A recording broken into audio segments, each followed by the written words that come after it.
कहावत है, संघर्ष की रात जितनी अंधेरी होती है, सफलता का सूरज उतना ही तेज चमकता है। इसी कड़ी में आज हम आए हैं बहरेला ग्राम सभा में, जहां पर पवन यादव, जो कि जिनकी जितनी तारीफ की जाए कम है, जिनके पास में इतनी सारी उपलब्धियां जो हैं इनके पास में, जो कि बताना मुश्किल है। आइए सुनते हैं उन्हीं की जुबानी। आपकी सफलता ने आपके माता पिता, क्या क्या ग्रामवासी, क्षेत्रवासी, अन्य लोगों का जो सर ऊंचा किया है आपने, इसके बारे में आपका?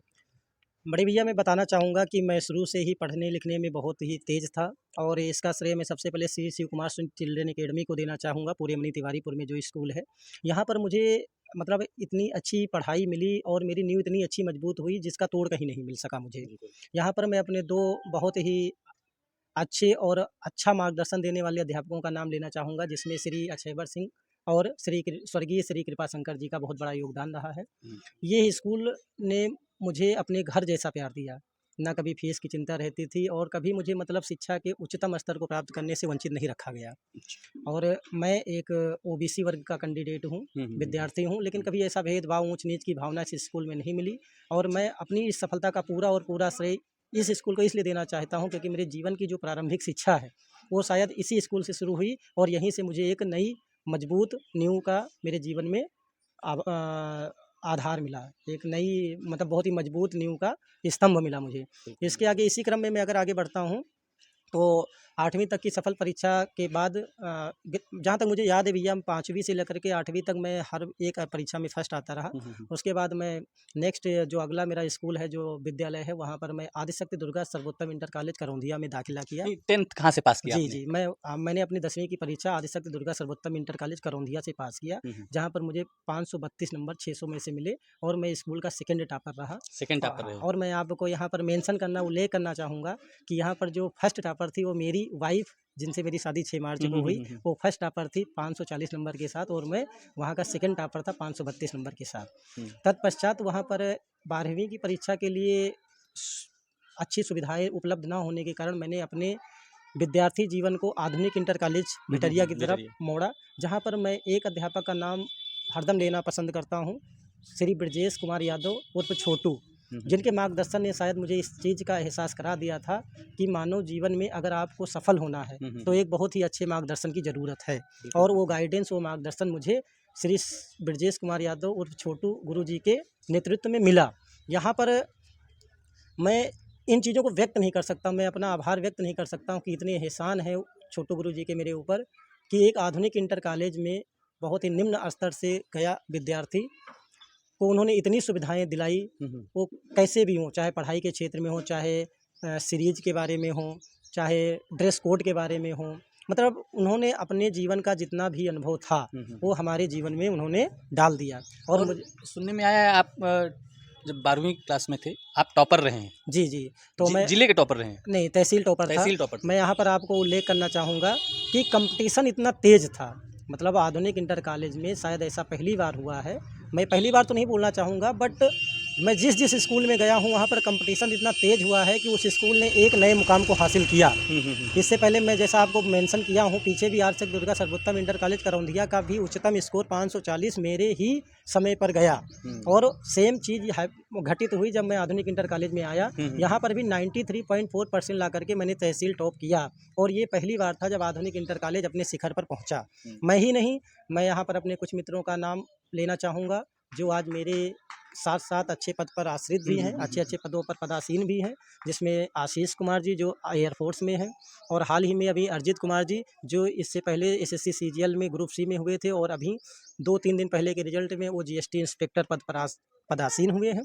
और यह बैच, आधुनिक इंटर कॉलेज की यह बैच अब तक की सबसे मजबूत और सबसे कामयाब बैच रही है।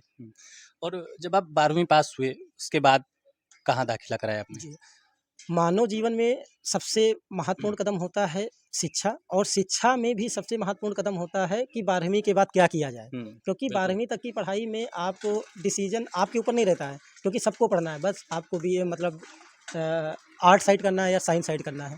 बट जब आप 12वीं की परीक्षा उत्तीर्ण कर लेते हैं तब क्या होता है कि आपको अपने जीवन की पहली सीढ़ी चढ़नी होती है। बिल्कुल। और वो जीवन की पहली सीढ़ी का जो पहला स्टेप है वो कहाँ पर कैसे रखा जाए वो बहुत इंपॉर्टेंट होता है। तो चूँकि मैं तहसील टॉपर था, तरह जगह-जगह पर पोस्टर लगे हुए थे, प्रचार-प्रसार के बहुत सारे साधन हो गए थे, तो लोगों में ऑलरेडी बहुत सारी चर्चाएँ फैल गई थी कि हाँ, श्री राम सजीवन यादव जी के लड़के ने टॉप किया, जिन्होंने बहेला ग्राम से तहसील में अपना नाम रोशन किया है।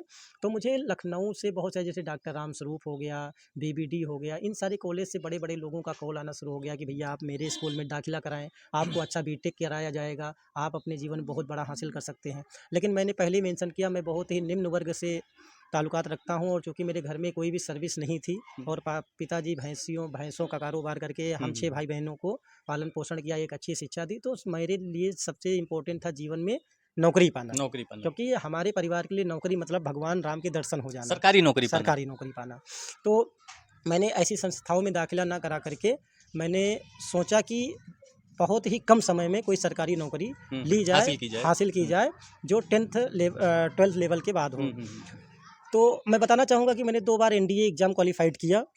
हाँ, एंड मैं बेंगलुरु और इलाहाबाद सेंटर्स पर मैं एसएसबी के लिए भी गया, बट आपको पता है कि ये ग्रामीण स्तर पर लोगों की इंग्लिश कैसी होती है, और हाँ, एक एक मिनट हिंदी। रोकना चाहूँगा, जैसे आपने 2 बार एनडीए का एग्ज़ाम क्वालिफ़ाई किया बता रहे हैं, आप गाँव के पढ़े लिखे थे, जी तो आपको कितनी दिक्कतों का सामना करना पड़ा? जैसे चूँकि इंग्लिश जी जी जो तो मेन जी टॉपिक आता है इंग्लिश, आप कैसे मैनेज किया आप? जी, मैं भैया जी यहाँ कवर करना चाहूँगा कि एनडीए एग्ज़ाम क्वालिफ़ाइड करना बहुत बड़ी बात नहीं होती है। एनडीए एग्ज़ाम क्वालिफ़ाइड वो हर एक बंदा कर सकता है जिसकी फिजिक्स, केमिस्ट्री, मैथ और जीएस में एक अच्छा नॉलेज हो, जो मैंने करके दिखाया, क्योंकि मैं तहसील टॉपर था, और अगर एनडीए एग्ज़ाम मेरे से क्वालिफ़ाइड ना हो पाए तो ये एक कलंक था। तो मैंने NDA exam without any coaching मैंने 2 बार क्वालिफ़ाइड किया, लेकिन इसमें सबसे इम्पोर्टेंट होता है एसएसबी, सर्विस सिलेक्शन बोर्ड, जहाँ पर आपको 5 दिन के इंटरव्यू के तहत गुजरना पड़ता है। और इसमें पहले डे को स्क्रीनिंग डे बोलते हैं, जिसमें basically verbal, non verbal test होते हैं, और एक मॉक इंटरव्यू होता है जिसमें आपको नियर अबाउट एक स्टोरी लिख करके 3.5 मिनट्स इंग्लिश बोलना पड़ता है, और अपनी जो स्टोरी है उसको रेक्टिफाई करना पड़ता है, लोगों के सामने प्रस्तुत करना पड़ता है। तो मैं आपको बताऊंगा कि मैं चूँकि हिंदी माध्यम स्टूडेंट था, तो मेरे लिए इंग्लिश, जैसे मैं अभी हिंदी आपके सामने ऐसे फ्लो में बोल रहा हूँ, वैसे इंग्लिश बोलना बहुत ही कठिन था। और मैं दोनों बार, मैं यहाँ पर कोई शर्म महसूस नहीं करूँगा, मैं दोनों बार मतलब स्क्रीनिंग आउट हुआ। तो चूँकि एनडीए पेपर में क्वालिफाइड कर चुका था, मैं कई संस्थानों में गया, वहाँ पर मैंने पूछा भी, बट संस्थानों में इस चीज़ की कोई गारंटी नहीं थी कि आपको एसएसबी क्वालिफाइड कराया जाएगा। संस्थानों में ये इस बात की निश्चितता थी कि भाई मैं आपका पेपर क्वालिफाइड करूँगा, और जो कि मैं ऑलरेडी क्वालिफाइड कर रखा था। तत्पश्चात फरवरी एंड और मार्च बिगिनिंग 2017 में आर्टिफिशियल अप्रेंटिस, इंडियन नेवी का, एक्स ग्रुप, एयरफोर्स का, आर्मी क्लर्क, आर्मी का मैंने फॉर्म डाला। और मैं आपको बताना चाहूँगा एयरफोर्स एक्स ग्रुप भी मैंने क्वालिफाइड किया, आर्मी क्लर्क की मैं रेस नहीं दे पाया था, और नेवी में जो एक्स और वाई मीन्स, जैसे एयरफोर्स में एक्स वाई ग्रुप बोलते हैं, वैसे नेवी में बोलते हैं एसएसआर और डबल ए। तो मैं आर्टिफिशियल अप्रेंटिस और एसएसआर दोनों का एग्ज़ाम क्वालिफाइड किया, क्योंकि नेवी का जो एग्ज़ाम है वो उसका प्रोसेस बहुत फास्ट है। आप एक ही दिन में जाएंगे, आपका सबसे पहले पेपर होगा, तत्पश्चात आप अगर पेपर में क्वालिफाइड करते हैं, उसके तुरंत आपका फिजिकल हो जाएगा, और आप फिजिकल में भी क्वालिफाइड हो जाते हैं, उसके तुरंत बाद आपका मेडिकल हो जाएगा, एंड 99% की आप नेवी में सेलेक्ट हो चुके हैं। इंटर में 12वीं की परीक्षा में 93.4% हासिल करने के बाद मुझे सेंट्रल की इंस्पायर स्कॉलरशिप से भी पुरस्कृत किया गया, जिसमें बेसिकली ये होता है, मैं बताना चाहूँगा क्या होता है व्यूअर्स को बताइए। इंस्पायर स्कॉलरशिप एक ऐसी संस्था है, एक ऐसा मतलब संसाधन है कि अगर आप 90 मतलब इंटर में आप अच्छा स्कोर करते हैं, 90 प्लस स्कोर करते हैं, तो इसमें general, OBC, SC, ST category के अंदर एक परसेंटेज निर्धारित होता है। अगर आप उस श्रेणी में आते हैं, उसके बाद अगर आप ग्रेजुएशन में बीएससी या बीटेक करते हैं, मैं बीए की बात नहीं कर रहा हूँ, आप अगर बीएससी बीटेक करते हैं और अपने बीएससी और बीटेक में अगर आप एबव 60% स्कोर करते हैं, तो यहाँ पर भी क्राइटेरिया बढ़ जाता है। अगर आप बीएससी या बीटेक में 60 to 70% हासिल करते हैं, तो आपको केंद्र की तरफ से 90,000 की स्कॉलरशिप मिलेगी। अगर आप 70 से 80 के बीच आप हासिल करते हैं, तो आपको 1,20,000 का स्कॉलरशिप मिलेगी, जो आपको हायर स्टडी के लिए दिया जाता है।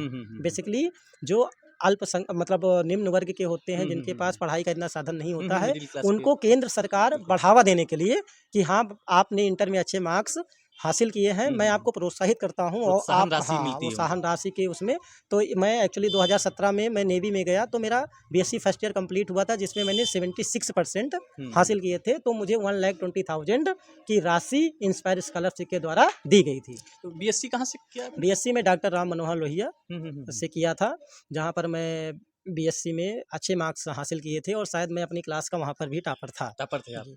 अब मेरे जीवन का सबसे महत्वपूर्ण कदम शुरू होता है नेवी में एंट्री। मैंने पेपर क्वालिफाइड किया, मेरा फिजिकल हो गया, मेडिकल हो गया और मैं यहाँ से 6 अगस्त 2017 को रवाना हुआ आईएनएस चिल्का के लिए, जो कि सेलर्स एकेडमी होती है, जहाँ पर बेसिक ट्रेनिंग होती है, जहाँ पर आपको बेसिक उठना बैठना, वर्दी पहनना, ड्रिल परेड सब कुछ सिखाया जाता है और आपको एक ऐसे डिसिप्लिन में रख करके एक सोल्जर के रूप में ढाला जाता है।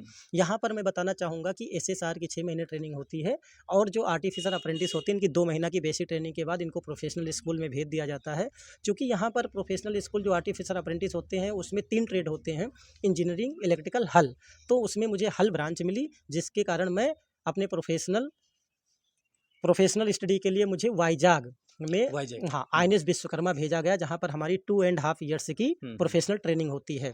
यहाँ पर मैं मेंशन करना चाहूँगा कि मैं अपने हर एक कार्य को सुचारू रूप से करना पसंद करता हूँ। बिल्कुल। मुझे रो करके काम करना बिल्कुल पसंद नहीं है। मैं अपना कोई भी काम हो, छोटा हो या बड़ा हो, उसमें मैं अपना 100% देता हूँ और यही कारण रहा है कि आउट ऑफ 52 हल आर्टिफिसर्स में मेरी जब पासिंग आउट परेड हुई तो मुझे second in overall order of merit silver medallist घोषित किया गया और इससे भी बड़ी बात थी कि मुझे बेस्ट इन एकेडमिक्स अवार्ड से नवाजा गया। सिल्वर मेडल आपने नेवी के थ्रू हासिल किया? हम सिल्वर मेडल बहुत बड़ी बात है।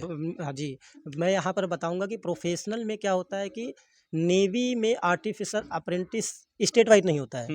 यहाँ पर क्या होता है कि पूरे ऑल ओवर इंडिया से लोग होते हैं, ऑल ओवर इंडिया और हमारी बैच में 52 लोग थे और उन 52 लोग में से कोई गोवा से बिलोंग्स करता है, जो कोई केरला से बिलोंग्स करता है, कोई आंध्रा से, मतलब देश के हर एक राज्य से लोग बिलोंग्स करते हैं और उसमें से अगर आपको बेस्ट इन एकेडमिक्स अवार्ड मिलता है तो वो मैं अपने आप को बहुत गौरवान्वित समझता हूँ और इसका पल था आपके लिए है भी। और उसका मैं पूरा श्रेय अपने भाइयों, बहनों, गुरुजनों, माता पिता और अपने शुभचिंतकों को देना चाहता हूँ। बिल्कुल। और जो गोल्ड मेडल भी आपको मिला है जी, तो इसकी क्या कहानी? जी भैया जी, मैं वहाँ पहुँचने से पहले मैं आपको और बताना चाहूँगा। अपनी प्रोफेशनल ट्रेनिंग के बाद 19 अगस्त 2020 को जो मैं पासिंग आउट परेड हुई, जिसमें मुझे सिल्वर मेडल मिला और बेस्ट इन एकेडमिक्स का खिताब मिला। उसके बाद मेरी परमानेंट पोस्टिंग आईएनएस सुवर्णा पर की गई। आईएनएस सुवर्णा एक ऐसी ship OPV class of ship है इंडियन नेवी की, जिसमें मुझे अपने जीवन को 5 साल बिताने होते हैं। मतलब पहला ट्रांसफ़र 5 साल के लिए आता है। यहाँ पर मैं अपने डिवोशन टू ड्यूटी, अपने ड्यूटी के प्रति पूर्णतया समर्पित होने के कारण मुझे सीएनएस कमेंडेशन 4 दिसंबर 2022 को मिला। यह सीएनएस कमेंडेशन आपको अपने क्षेत्र में विशिष्ट योगदान के लिए प्रदान किया जाता है और यह नेवी डे 4 दिसंबर 2022 को मुझे मिला और यह पुनः मेरे लिए एक बहुत गर्व की बात थी कि इतनी कम सर्विस में मुझे सीएनएस मेडल मिला। और इस सीएनएस मेडल का मैं पूरा लाभ भी उठा रहा हूँ और मेरा लाभ क्या उठा रहे हैं? इस सीएनएस मेडल की खासियत ये है कि ये सर्विस में तो आपको योगदान देता ही देता है, लाभान्वित करता ही करता है। बट अगर आप यूपी या हरियाणा राज्य से हैं तो यूपी सरकार और हरियाणा सरकार ने नियम बना रखा है कि जिस भी व्यक्ति को devotion to duty CNS commendation मिलता है, उसका यूपी और हरियाणा में पूरा बस किराया फ्री रहता है।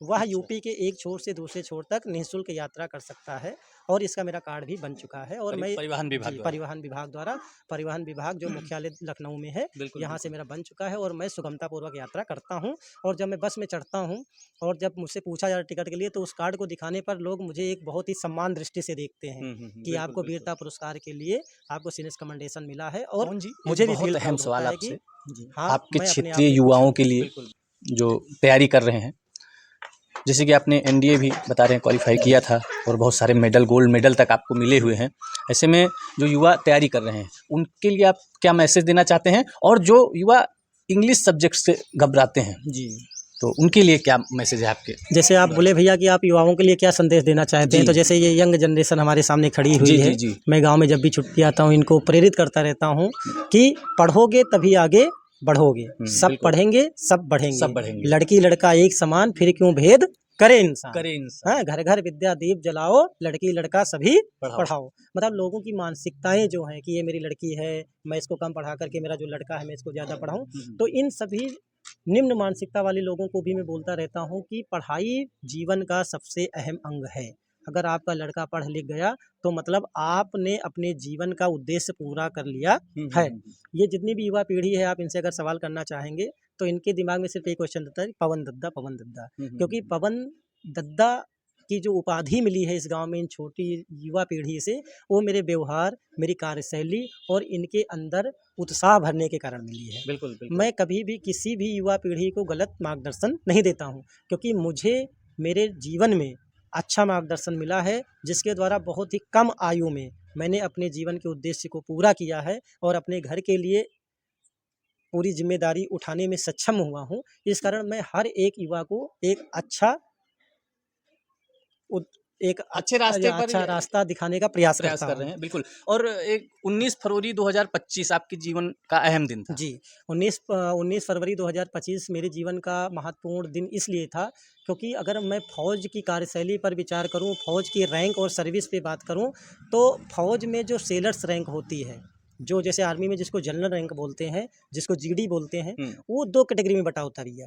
एक होता है ओआर, ओआर मतलब अदर्स, और एक होता है जेसीओ, जूनियर कमीशन्ड ऑफिसर्स।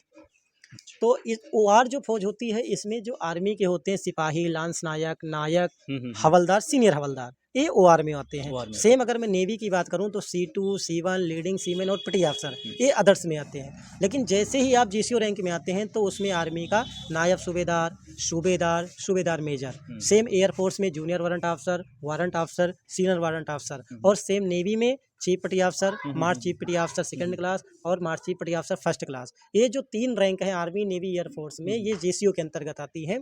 तो नेवी के जो आर्टिफिशियल अप्रेंटिस होते हैं, इनका प्रमोशन बहुत फास्ट होता है और मात्र सर्विस के 7 साल में ही आपको जेसीओ रैंक से नवाजा जाता है, अगर आप प्रोफेशनली, फिजिकली फिट होते हैं तो। मतलब आप अगर अपने प्रोफेशन में बहुत अच्छा किए हैं, आप फिजिकली फिट हैं तब, और प्रैक्टिकली फिट हैं, तब आपका प्रमोशन आपकी सर्विस के 7 साल बाद किया जाएगा। क्योंकि मैं 2007 में भर्ती हुआ था, 19 फरवरी 2025 को मेरे बेसिक डेट से 7 साल बाद मुझे जेसीओ रैंक, जिसमें टेक्निकल ब्रांच में HA3 बोलते हैं, HA3 हल आर्टिफिशियर 3, जो इक्विवेलेंट टू होता है चीफ पटी ऑफिसर, और जिसको तीनों भाषाओं की भाषा में बोले तो जूनियर कमीशन्ड ऑफिसर पवन जी से प्रमोटेड किया गया। तो ये मेरे जीवन 2025 का भी बहुत ही आपके जीवन का बहुत अहम दिन था और भारत सरकार द्वारा आपको गोल्ड मेडल भी मिला था। तो गोल्ड मेडल किस लिए मिला था, क्या उपलब्धि थी आपकी, थोड़ा विस्तार से बताइए। जी, मैं यहाँ पर आपको बताना चाहूँगा कि मन के हारे हार है, मन के जीते जीत। चूँकि मैं डिफेंस ज्वाइन कर चुका था और मेरी पढ़ने की जो लालसा थी वो दिन प्रतिदिन बढ़ती जा रही थी, कि क्योंकि अगर आप किताबों से प्रेम करोगे तो आप जीवन में उन्नति के मार्ग पर सदैव प्रशस्त रहेंगे। दिन प्रतिदिन आप उन्नति के मार्ग पर बढ़ते रहोगे। तो इसीलिए इग्नू एक ऐसा संस्थान है, IGNOU means Indira Gandhi national open university, यह एक ऐसा संस्थान है जो सभी कर्मचारियों को अपनी सर्विस के साथ साथ पढ़ाई का एक बहुत ही अच्छा अवसर प्रदान करता है।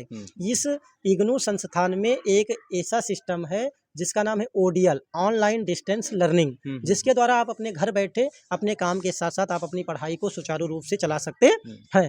तो इंदिरा गांधी ओपन यूनिवर्सिटी में मैंने एडमिशन लिया 2021 में, और मैंने अपना BA ऑनर्स में एडमिशन लिया। BA honours Hindi? जी, BA ऑनर्स हिंदी में मैंने एडमिशन लिया।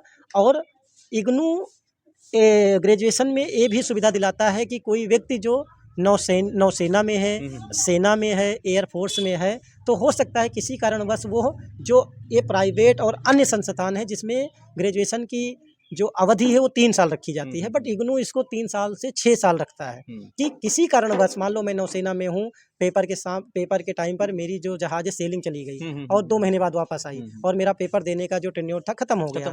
तो इग्नू इन चीज़ों को बहुत ही नज़र में रखते हुए ये ऐसा सिस्टम बनाया कि आप इग्नू के द्वारा अगर आप ग्रेजुएशन करते हैं तो 3 साल से लेकर के 6 साल तक कर सकते हैं।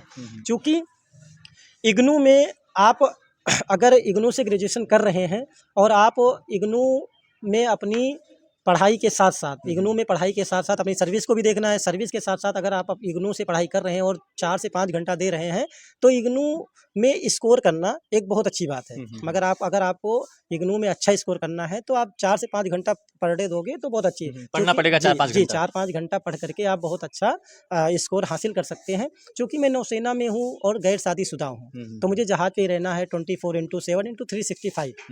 अब जब आप छुट्टी आते हैं तब तो आपको पढ़ने का पूरा मौका है। और ऐसे भी अगर उसमें है तो जो हमारा नौसेना में वर्किंग आवर होता है 9 से 5 होता है। उसके बाद आप अपनी पर्सनल लाइफ या तो आप घूमो टहलो या पढ़ाई में व्यस्त करो, जो भी है आप अपना अपने हिसाब से यूटिलाइज करो।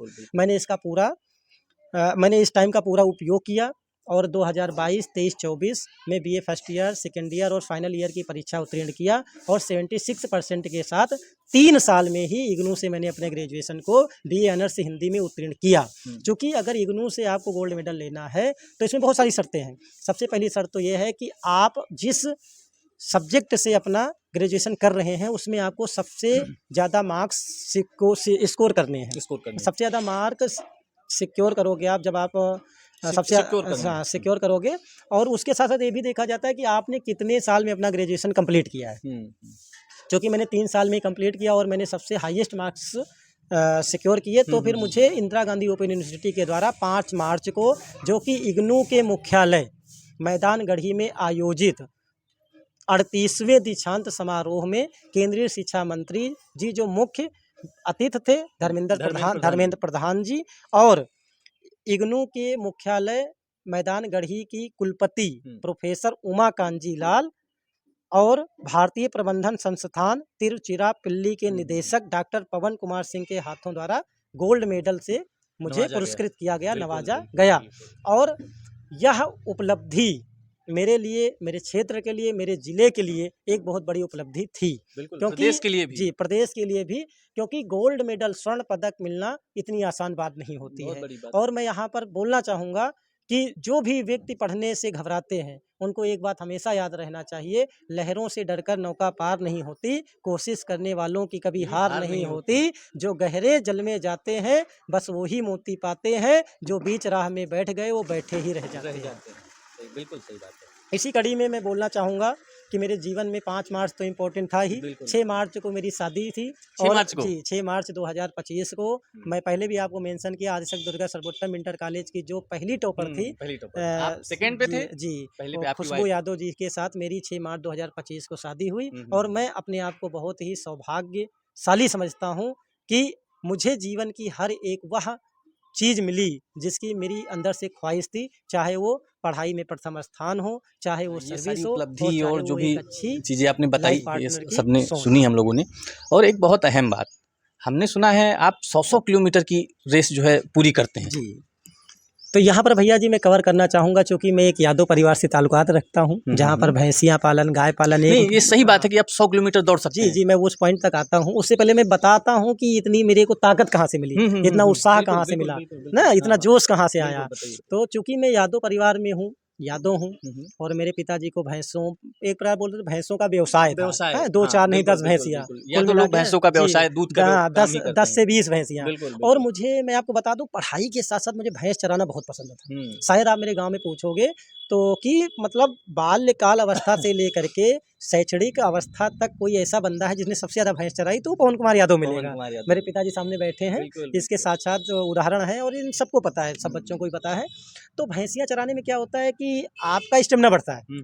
भैंसियाँ भागती हैं, आप उसके पीछे दौड़ेंगे, भैंसियाँ वहाँ चरा रहे हैं, गर्मी का सीजन है, आप तालाब पे 2 किलोमीटर तक जाएंगे, तो इससे स्टेमिना मजबूत होता है। मैं आपको बता दूं, जैसे आपने पूछा कि भैया आप 42 किलोमीटर 100 किलोमीटर की अल्ट्रा मैराथन वगैरह दौड़ते हैं, आपको जोश कहाँ से मिला? ये जोश मुझे यहीं से मिला। मैं आपको बता दूं कि मैं कभी भी ग्राउंड पे रनिंग करने नहीं गया। अच्छा, नॉट अ सिंगल टाइम कि मैं अपने बनकटा, जो बहुत फेमस है, अभी तो खैर से इस ग्राउंड का नामो निशानी मिट गया, बट ये ग्राउंड इतना सक्सेस था कि इस ग्राउंड ने बहुत सारे आर्मी जवान दिए, बहुत सारे, मैं भी, बट मैं ये बोल रहा हूँ कि मैं कभी ग्राउंड पे दौड़ने नहीं गया। पास ही में? जी, पास में ही, यहाँ से 1 किलोमीटर। जब मैं नेवी में एंट्री किया तो जब मेरे सुपीरियर थे, वरिष्ठ थे, उन्होंने मुझे देखा कि ये लड़का कुछ कर सकता है, इसको अवसर दिया जाए, इसको कुछ छूट दी जाए, है पनिशमेंट हो या ड्रेस कोड हो, इन सब चीज़ों से हटा करके इसको एक मैराथन में दौड़ाने का उन्होंने प्रयास किया। और यहाँ पर मेरे 2 सीनियर थे, मैं अच्छे से नाम याद कर सकता हूँ तो एक अंशुल थे और एक दीपक पौड़ेल थे, जो मेरे से एक बैच सीनियर थे 6 महीना, और वो ईस्टर्न नेवल कमांड विशाखापट्टनम में जाने माने धावक के रूप में जाने जाते थे। मतलब 10 किलोमीटर की रनिंग 33 मिनट्स, 34 मिनट्स, 35 मिनट्स में कंप्लीट करने वाले थे। उनके सही मार्गदर्शन और नेतृत्व में मैंने भी अपने जीवन का ये सफ़र शुरू किया, क्योंकि 2.5 साल का प्रोफेशनल ट्रेनिंग एक बहुत बड़ी अवधि होती है, जिसमें आपको बहुत सारी एक्टिविटीज़ से होकर के गुजरना पड़ता है। पढ़ाई तो एक साइड चलती रहेगी, प्रैक्टिकल एक साइड चलता रहेगा। इसके अलावा अगर आप कुछ अलग करके दिखाते हैं तो यह आपके जीवन में एक आपकी विशिष्टता को दर्शाता है। तो मुझे अच्छे से याद है कि शायद मैंने अपनी इस प्रोफेशनल ट्रेनिंग टाइम पर कम से कम 10 बार 10 किलोमीटर की मैराथन में मैंने पार्टिसिपेट किया, जिसमें हर एक मैराथन में मैं टॉप 5 में आता था। हर एक मैराथन जो 10 किलोमीटर की, उसमें टॉप 5 में आता है। 2 बार मैंने वाइजाग नेवी मैराथन में 21 किलोमीटर में पार्टिसिपेट किया, और मुझे बहुत अच्छे से याद है कि 21 किलोमीटर मैराथन में मुझे 6वीं पोजीशन मिली थी। और यहाँ पर मैं यह उल्लेख करना चाहूँगा कि वाइजाग नेवी मैराथन केवल भारतीयों के लिए ही नहीं थी। वाइजाग नेवी मैराथन लगभग अक्टूबर से नवंबर के बीच में आयोजित की जाती है, जिसमें ऑल ओवर वर्ल्ड, पूरे विश्व के लोग पार्टिसिपेट कर सकते हैं। और मेरे से 4 लोग पहले जो आए थे, क्योंकि मेरी 6वीं पोजीशन थी, तो उसमें से जो 4 लोग थे वो केन्या के थे, और जो मेरा भारत का जो 5वां नंबर आया था जी, वो एक बनारस का मेरा ही सहपाठी था, मेरा ही जो मेरे साथ ट्रेनिंग करता हुआ, और 6ठा पोजीशन मेरा था। और 21 किलोमीटर की मैराथन में मेरी टाइमिंग थी 1 घंटा 24 मिनट्स। बड़ी बात है। 84 मिनट्स मीन्स पर किलोमीटर 4 मिनट्स पर किलोमीटर। एंड अपने लाइफ में मैंने 2 बार 42 किलोमीटर मैराथन में पार्टिसिपेट किया, जिसमें उसमें भी मेरी बहुत अच्छी टाइमिंग रही है, और यह एक अलग ही अनुभव था, क्योंकि 42 किलोमीटर्स कंटिन्यू दौड़ना सब मतलब एक बहुत अच्छी बात है। और मैं मोटिवेट करता हूँ, अभी भी मैं यहाँ पर नेवी में हूँ, छुट्टी आता हूँ तो मेरा डेली का रूटीन है कि मैं सुबह वॉकिंग या 1-2 किलोमीटर रनिंग करके, मतलब ये मेरे अब जीवन में अच्छे से ढल चुका है। तो दौड़ना शरीर के लिए बहुत ही अच्छा होता है, व्यायाम करना, इससे आपका शरीर हष्ट-पुष्ट रहता है। और मैं सभी लोगों को यही मैसेज देना चाहूँगा कि अगर आप जीवन में सफल होना चाहते हैं तो सूर्यदेव के निकलने से पहले आप बिस्तर छोड़ दीजिए। अगर आप सूर्यदेव के उगने के बाद उठते हैं तो मतलब आप अपने जीवन में आलस को बढ़ावा दे रहे हैं। बिल्कुल। और मानव जीवन में अगर आप सक्सेस हो रहे हैं तो उसमें केवल आपका ही योगदान नहीं है भैया, उसमें आपके माता पिता का, आपके परिजनों का, आपके मित्रों का और आपके शुभचिंतकों का बहुत बड़ा योगदान है। मैंने बहुत बार कहते हुए सुना है, यार भैया 0.85 नंबर से रह गया, अरे यार भैया पूरा सिलेक्शन 0.5 नंबर से रह गया। यहाँ पर आपकी किस्मत काम करती है, और किस्मत तब काम करती है जब आप अपने जीवन में हर एक क्षेत्र में अच्छे हैं। अगर आप लोगों को सम्मान देना जानते हैं, क्योंकि आप अगर गिव रिस्पेक्ट टेक रिस्पेक्ट, अगर आप किसी को सम्मान देंगे तभी आप किसी से सम्मान मिलेगा। तो मैं यहाँ पर ये संस्कृत का एक श्लोक मेंशन करूंगा, अभिवादन शीलस्य नित्यम वृद्धोपसेविनः चत्वारि तस्य वर्धन्ते आयुर्विद्या यशो बलम। नित्य बड़े बुजुर्गों और अपने से बड़ों का सम्मान करने वालों की 4 चीज़ें बढ़ती हैं, आयु, विद्या, यश और बल। इन्हीं चीज़ों के साथ मैं विराम लेना चाहूँगा, और मैं आभार व्यक्त करना चाहूँगा राहुल जी का और आप बड़े भैया जी का, कि आप जैसे लोगों की वजह से ही मैं अपने जीवन में और कुछ बड़ा करने का प्रयास करता रहूँगा, और अपने मोटिवेशन लेवल को बहुत ही हाई लेवल पे रखूँगा। तो ये थे हमारे साथ में पवन यादव जी, जिन्होंने जब भैंस चराई उसमें भी कोई जोड़ नहीं था, भैंस चराने से जीवन शुरू हुआ और गोल्ड मेडल तक पहुँचे हैं, और अभी इनकी यात्रा रुकने का नाम नहीं ले रही है। अभी कितने गोल्ड मेडल और क्या क्या उपलब्धियाँ हासिल करना है, ये तो इनकी सोच से ही पता चल रहा है। तो ऐसे में आज इनसे मुलाकात हुई, इनके बारे में आप लोगों ने जाना, क्षेत्र का नाम, गांव का नाम, माता पिता का नाम जिस तरह से रोशन कर रहे हैं, ये काबिले तारीफ है। आपको बहुत बहुत शुभकामनाएं। यहाँ पर मैं एक हमारे जो मैंने आपको शुरू में बताया था, श्री शिव कुमार सिंह चिल्ड्रन एकेडमी में जो मेरे एक गुरु जी थे, श्री अक्षयवर सिंह, उनकी वो एक चीज़ अक्सर कहा करते थे, बड़ा या छोटा कुछ काम कीजिए परंतु पूर्वापर सोच लीजिए, अगर ना अच्छा काम होगा कभी ना अच्छा परिणाम होगा। मतलब बिना विचारे जो करे सो पाछे पछताए। तो आप कभी भी अगर कुछ छोटा बड़ा काम कर रहे हैं तो आपको बहुत ही सोच विचार करके अपना कदम बढ़ाना चाहिए। बहुत बहुत धन्यवाद बात करने के लिए आपका। आप लोगों का भी बहुत बहुत धन्यवाद भैया, और ऐसे ही आप हम जैसे मुझे मोटिवेट कर रहे हैं, ऐसे ही अपने इस ज़िले में, अपने इस क्षेत्र में जो भी अच्छा कार्य करता है उसको ऐसे ही आप लोग मोटिवेशन देते रहें। बिल्कुल। धन्यवाद।